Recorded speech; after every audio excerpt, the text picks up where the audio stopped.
हरि ओम। हरि ओम।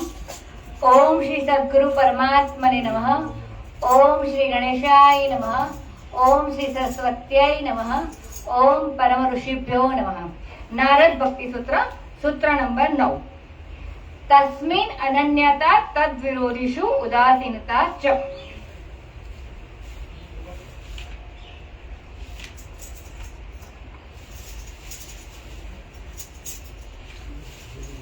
सूत्र नंबर 10। अन्य आश्रयाणाम त्याग अनन्यता। अन्य आश्रयाणाम એટલે કે બીજાનો આશ્રય, બીજા બધા આશ્રયનો ત્યાગ એટલે અનન્યતા। આપણા નિત્ય જીવનની અસર ભક્તિના વિકાસ પર પડે છે। કામનાઓ અને વાસનાઓ સાધકને તકલીફ આપ્યા જ કરે છે। ભગવાનની કથા સાંભળવી અને તેના ગુણગાન ગાવા વગેરે રીતિ સિવાય ભગવાનના બીજા કોઈ સાધન ભક્તે ઉપયોગ ન કરવો જોઈએ। ભક્ત તો ભગવાન સિવાય કોઈને ઓળખતો જ નથી। ભગવાન તેનું સર્વસ્વ છે। ભગવાન એક જ તેનો મુખ્ય આશ્રય છે।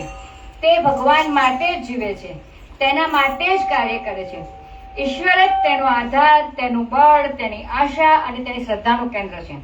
તુલસીદાસજી કહે છે, એક ભરોસો એક બલ, એક આસ વિશ્વાસ, એક રામ ઘનશ્યામ હિત, ચાતક તુલસીદાસ।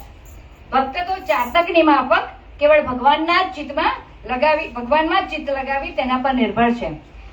ભગવાન માટે જ તે શરીર ધારણ કરે છે, તેના માટે જ તે ખાય છે, તેના માટે જ તે સૂવે છે, તેના માટે જ તે ફરે છે, તેના માટે જ તે લેણદેણ કરે છે અને જે કંઈ કરે છે તે પોતાના ભગવાન માટે જ કરે છે। ભક્ત ભગવાન સિવાય કોઈનું અસ્તિત્વ માનતો જ નથી, તો પછી બીજા કોઈનો આશ્રય મેળવવાની તો વાત જ ક્યાં રહી। આ સંસારની બધી વસ્તુઓ નાશવંત છે। આ જગતના ઉત્પાતમાંથી ભગવાન સિવાય કોઈ આપણને બચાવી શકે નહીં। આથી જ ભક્ત ભગવાન સિવાય કોઈના પર આધાર રાખતો નથી, કારણ કે ભગવાન અવિનાશી અને દયાશીલ છે। પતિ કરતા સ્ત્રીની દ્રષ્ટિએ પોતાના પતિ સિવાય બીજા કોઈ પુરુષનું અસ્તિત્વ નથી। આ જ પ્રમાણે ભક્તને તેના પ્રિયતમ ભગવાન સિવાય બીજું કંઈ જ અસ્તિત્વમાં હોતું નથી। એ તો પોતાના પ્રેમ અને ભક્તિના મૂળ ભગવાન સાથે એક થઈ ગયો છે। મન વ્યક્તિઓને, વસ્તુઓને અને સ્થળોને જળોની માફક વળગી રહે છે। જ્યાં જરા પણ આનંદ જેવું લાગે ત્યાં મન રાગથી ચોંટી જાય છે। આવા બધા આનંદના કેન્દ્રોનો ત્યાગ કરવો જોઈએ। આમ બને તો જ મનને એકાગ્રતાથી ભગવાનની તરફ વાળી શકાય। મન તો વાંદરાની માફક કુદાકુદ કરતું રહે છે। થોડી વાર મીઠાઈનો વિચાર કરે છે, થોડી વાર ફળનો વિચાર કરે છે, થોડી વાર સિનેમાનો વિચાર કરે છે। એને મિત્રો સાથે ગપ્પા મારવા વધારે ગમે છે। આપણી પાંચ ઇન્દ્રિયો મનને આમ તેમ ખેંચ્યા કરે છે અને તેથી ત્યાં હંમેશા અશાંત રહે છે। વિવેક અને વૈરાગ્યથી આવા બધા જ આનંદ પ્રબોધના કેન્દ્રોનો નાશ કરવો જોઈએ। ત્યાર પછી જપ અને ધ્યાનના સતત અભ્યાસથી મનને ઈશ્વર અભિમુખ કરવું જોઈએ।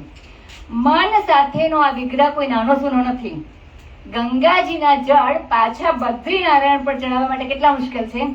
તમારા મનને ઈશ્વર અભિમુખ કરવું એ તેના કરતા પણ વધુ મુશ્કેલ છે।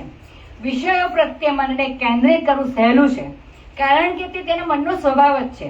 આથી ગીતામાં શ્રી ભગવાન કહે છે, મય્યેવ મન આધસ્વ મયી બુદ્ધિ નિવેશય નિવસિષ્યસી મય્યેવ અત ઉર્ધ્વમ ન સંશયઃ।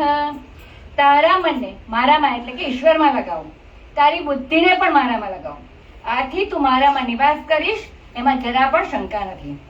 અથ ચિત્તમ સમાધાતુમ ન શક્નોષિ મયિ સ્થિરમ અભ્યાસ યોગેન તતો મામિચ્છાપ્તુમ ધનંજય।